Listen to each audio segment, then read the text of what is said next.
Welcome to ePathshala. I am Anita, faculty from School of Medical Sciences, University of Hyderabad. Dear students, today we will look into the module Morbidity, Communicable Diseases. The learning objectives from today's session is as follows. Let us learn about how large is the burden of communicable diseases, what causes their spread, what is currently being done to reduce communicable diseases. A communicable disease is an illness caused by a specific infectious agent or its toxic products. It arises through transmission of an agent or its products from an infected person, animal, or inanimate reservoir to a susceptible host, either directly or indirectly, through an intermediate plant or animal host, vector, or an inanimate environment. Control of disease is the reduction of disease incidence, prevalence, morbidity, or mortality to a locally acceptable level as a result of deliberate efforts. Continued intervention measures are required to maintain the reduction. Control is to be contrasted with elimination. Reduction to zero of the incidence of a specified disease in a defined geographic area as a result of deliberate efforts. Continued intervention measures are required. Eradication. Permanent reduction to zero of the worldwide incidence of infection caused by a specific agent as a result of deliberate efforts. Intervention measures are no longer needed, and extinction, the specific infectious agent, no longer exists in nature or the laboratory. Communicable diseases may be classified according to the causative agent, the clinical illness caused, or the means of transmission. Often, all three characteristics are used. Example, foodborne, salmonella, gastroenteritis. Causative agents include bacteria, viruses, and parasites. Examples of bacterial diseases include pneumococcal pneumonia and gonorrhea. Viral diseases include influenza, measles, and Ebola. Parasitic diseases include malaria and schistosomiasis. Other communicable diseases may be caused by other types of microorganisms such as fungi, example, histoplasmosis. The types of illness include pneumonia, diarrhea, meningitis, or other clinical syndromes. Various categorizations of means of transmission have been used. The American Public Health Association uses these categories: direct transmission, indirect transmission, and airborne. Direct transmission refers to direct contact such as touching, biting, kissing, or sexual intercourse, or the direct projection of droplet spray into the eye, nose, or mouth during sneezing, coughing, spitting, singing, or talking. This projection usually is limited to a distance of 1 meter or less. Examples of direct contact transmission include rabies and sexually transmitted infection, HIV. Direct projection is responsible for transmission of diseases such as measles and influenza. Water and foodborne diseases have the potential for causing outbreaks involving thousands of persons. Before the causative agent was identified, many cases of HIV resulted from blood transfusion. Since all donor blood in the United States is now screened for HIV, this is no longer a significant means of transmission. However, sharing of needles by injection drug users remains an important factor in the acquired immunodeficiency syndrome (AIDS) epidemic. arthropod vectors can spread disease mechanically as a result of contamination of their feet or passage of organisms through the gastrointestinal tract, or biologically, in which the agent must multiply or go through one or more stages of its life cycle before the arthropod becomes infective. Mechanical spread by arthropod vectors is uncommon. However, arthropod-borne diseases such as malaria, in which the parasite develops within the mosquito vector, are still responsible for millions of cases and hundreds of thousands of deaths each year in tropical countries. Some infectious agents can be spread through the air over long distances. Airborne spread requires that infectious particles are small enough to be suspended in the air and inhaled by the recipient. Tuberculosis and histoplasmosis are bacterial and fungal diseases spread in this fashion. Airborne transmission could also be used to disseminate agents of biological warfare or bioterrorism. Anthrax and smallpox have been considered among the most likely biological weapons. Diseases of animals that can spread to humans are called zoonoses.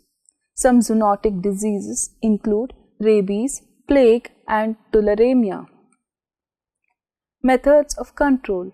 Communicable diseases occur only when the causative agent comes in contact with a susceptible host in a suitable environment.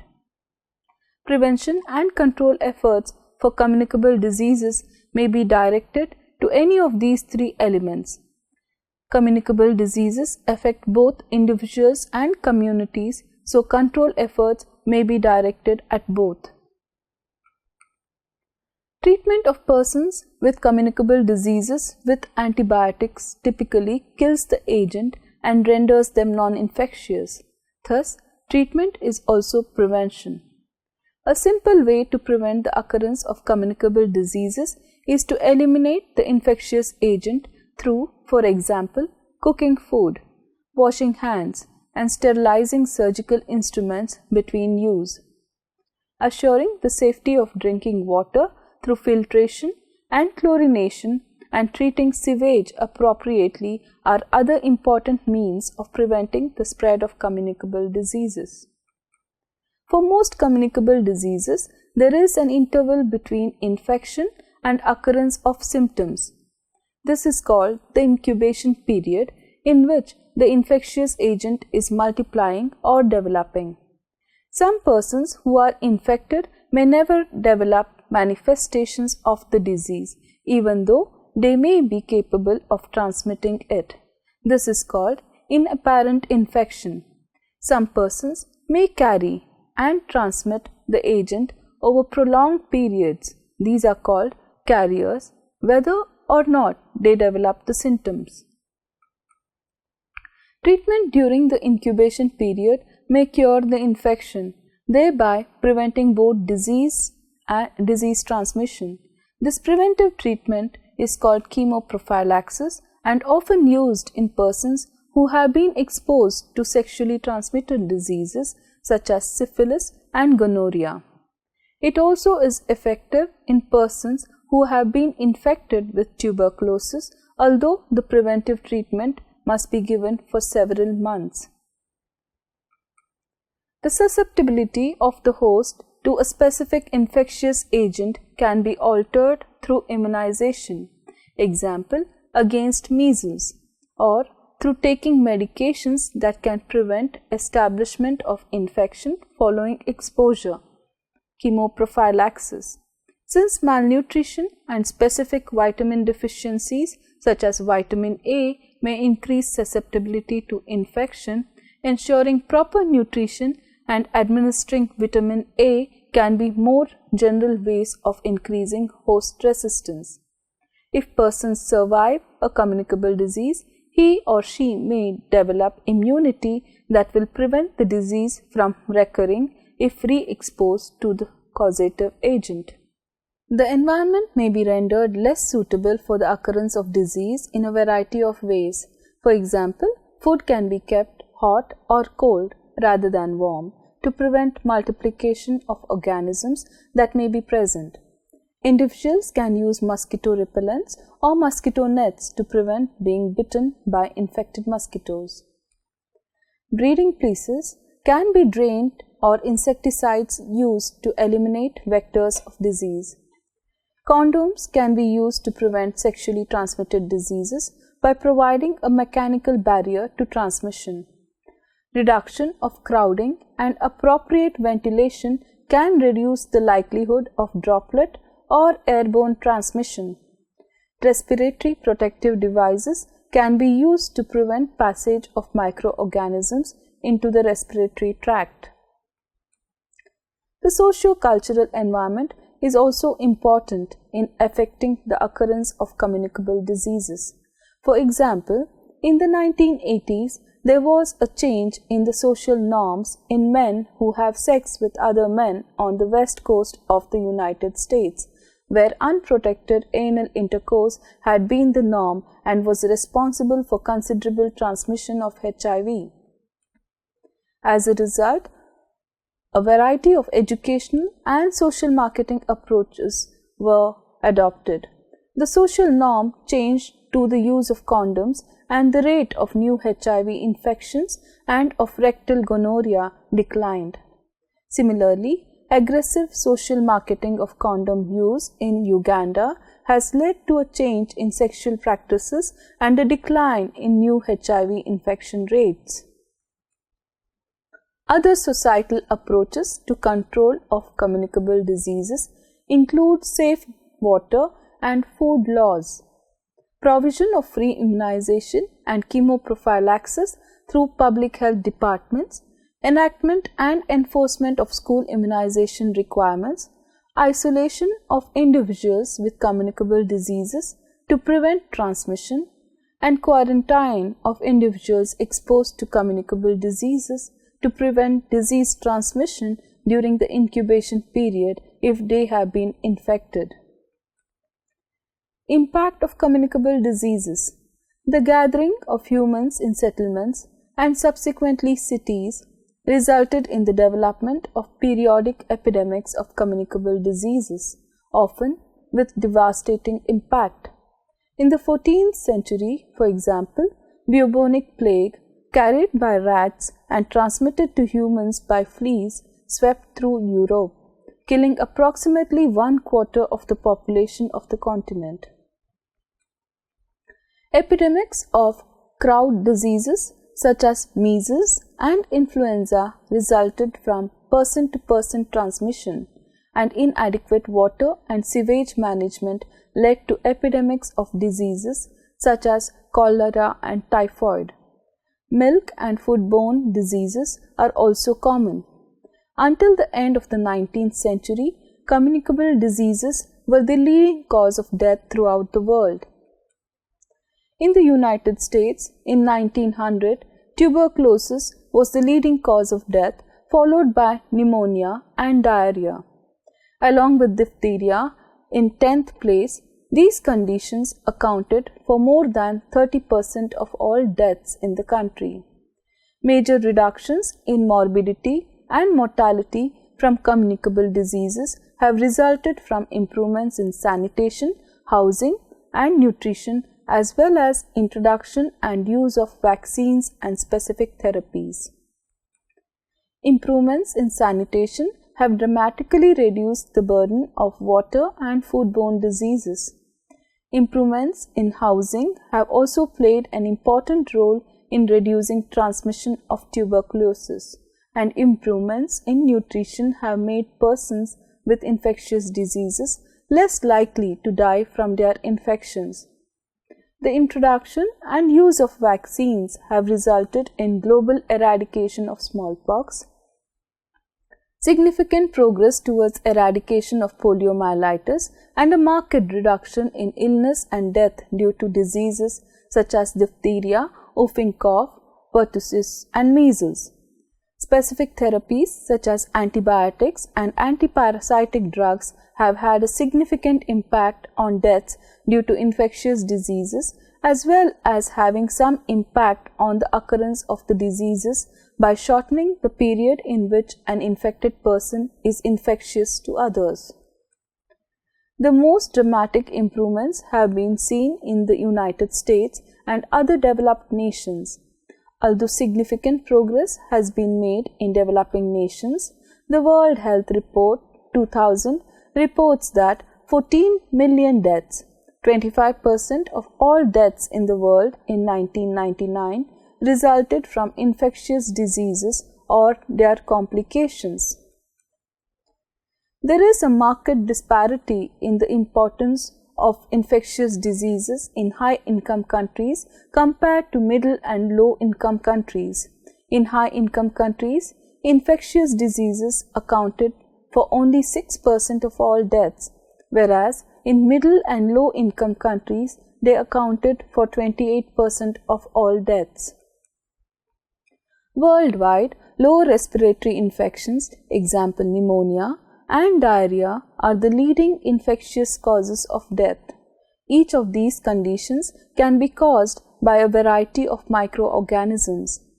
AIDS was the single leading infectious cause of death in 1998, with an estimated 2.2 million deaths, followed by tuberculosis with nearly 1.5 million deaths, and malaria with 1.1 million deaths.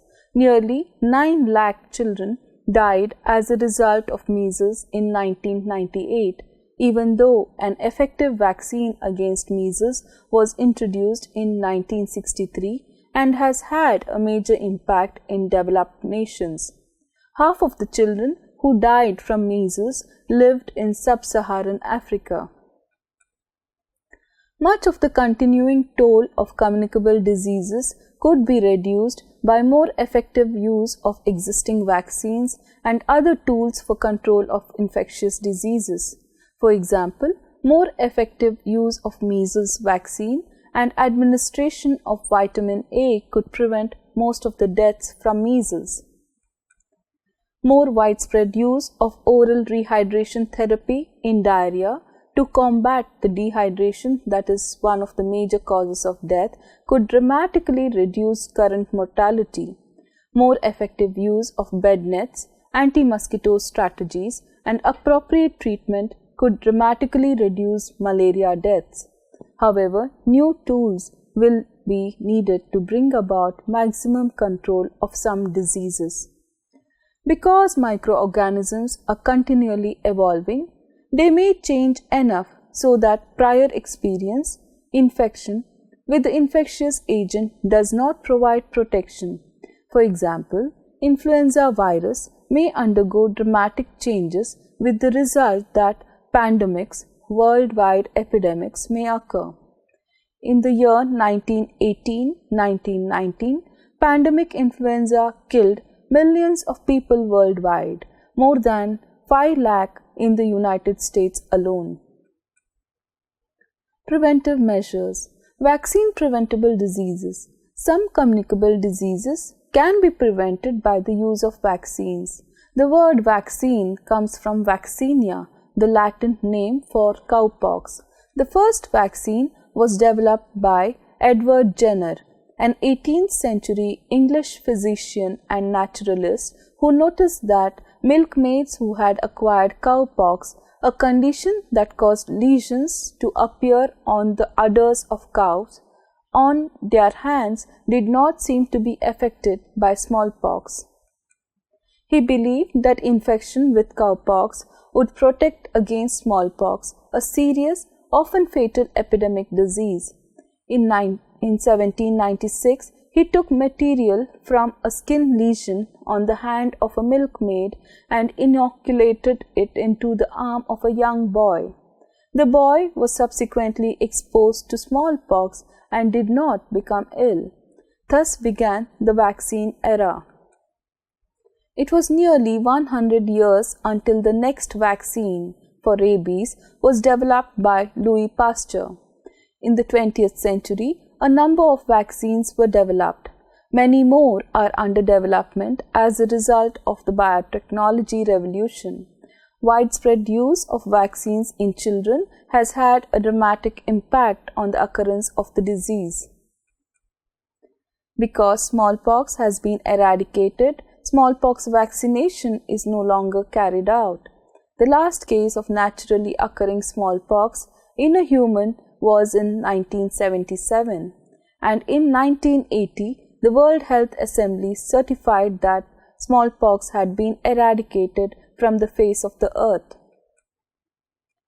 Stocks of smallpox virus have been maintained under a strict security in both the United States and Russia, though the debate continues whether they should be destroyed. Concerns have arisen about the possibility that some groups or nations have retained the smallpox virus and developed it for use in biological warfare or bioterrorism. Chemoprophylaxis. Chemoprophylaxis refers to the practice of giving anti-infective drugs to prevent occurrence of disease in individuals who are likely to be exposed to an infectious disease or who might have already been infected but not have developed the disease. For example, individuals traveling to areas where malaria is common can take anti-malarial drugs before arriving, during their stay, and for a few weeks after leaving, and thus protect themselves against malaria. Similarly, persons who have been exposed to syphilis can be given penicillin to prevent the possibility of their developing syphilis, and persons who have been infected with tuberculosis can be given 6 months of treatment to prevent the development of tuberculosis. Antibiotics and its resistance. Antibiotics are compounds that are produced by microorganisms that kill or inhibit the growth of other microorganisms. Those that kill bacteria are called bactericidal.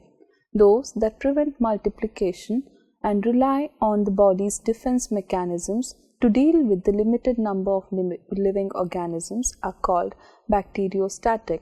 Some antibiotics are effective against a limited number of microorganisms. Others may have more widespread effect. Because microorganisms are continually in a state of evolution, strains may evolve that are resistant to a particular antibiotic. In addition, resistance characteristics can be transferred from some microorganisms to others. This is particularly true of organisms that inhibit the gastrointestinal tract. The likelihood that resistance will develop is increased if antibiotics are used in an indiscriminate manner and in inadequate amounts, either in terms of individual dosage or in length of therapy. Antimicrobial resistance is a growing problem. Organisms that once were exquisitely sensitive to a particular antibiotic may now have developed significant or total resistance to it. This necessitates either increasing the dose of the antibiotic administered in the case of partial resistance or developing totally new drugs to treat the infection in the case of total resistance.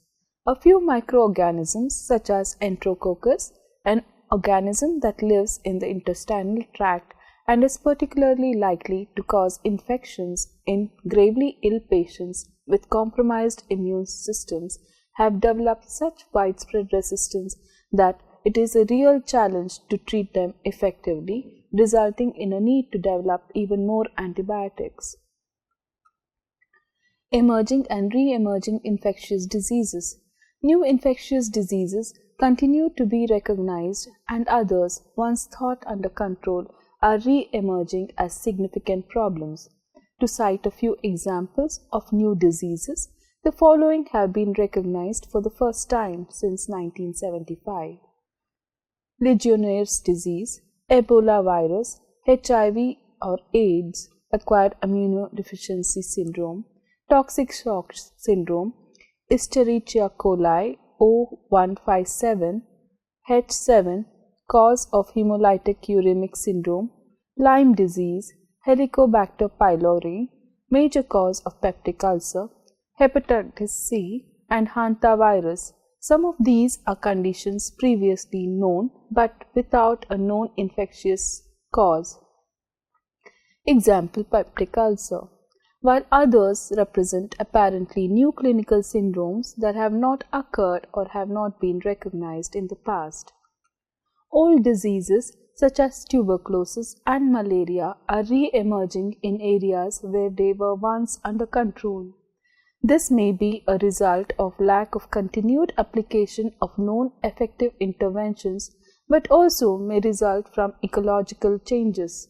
Some of the factors involved in the increase in infectious diseases, whether new or old, include population shifts and growth, and encroachment on previously unpopulated areas. Changes in behavior, example, injection drug use, sexual practices, urbanization, poverty and overcrowding, changes in ecology and climate, evolution of microbes, inadequacy of the public health infrastructure to deal with the problems, modern travel and trade, and the increasing number of persons with compromised immune systems, whether as a result of HIV, AIDS, chemotherapy for cancer, or immunosuppressive therapy for organ transplants. Many of these factors are interrelated. In addition to these new and re-emerging diseases, there may be specific interactions between diseases. This is particularly true with HIV and tuberculosis, in which each infection is a very potent cofactor for worsening the other. Persons with HIV infection who become infected with tuberculosis are more likely to develop tuberculosis disease that is serious and rapidly progressive than persons without HIV infection, and persons with tuberculosis who contract HIV infection are very likely to have a rapid progression to full-blown AIDS. In the United States, the incidence of foodborne disease has received increasing attention in the recent past. This relates in part to improved surveillance, but also relates to changes in patterns of food production, distribution, and consumption. With modern transportation, it is possible to get fresh vegetables and fruits at all times of the year. This means that salad ingredients purchased at a modern supermarket and eaten raw may have been grown in a developing country where the average American traveler would not eat raw vegetables. The consolidation of producers of prepared food makes possible large interstate outbreaks of foodborne diseases, such as the 1994 outbreak of Salmonella infections associated with ice cream that affected an estimated 224,000 persons nationwide. It is currently estimated that foodborne diseases cause approximately 76 million illnesses, 325,000 hospitalizations, and 5,000 deaths in the United Nations each year. Thank you.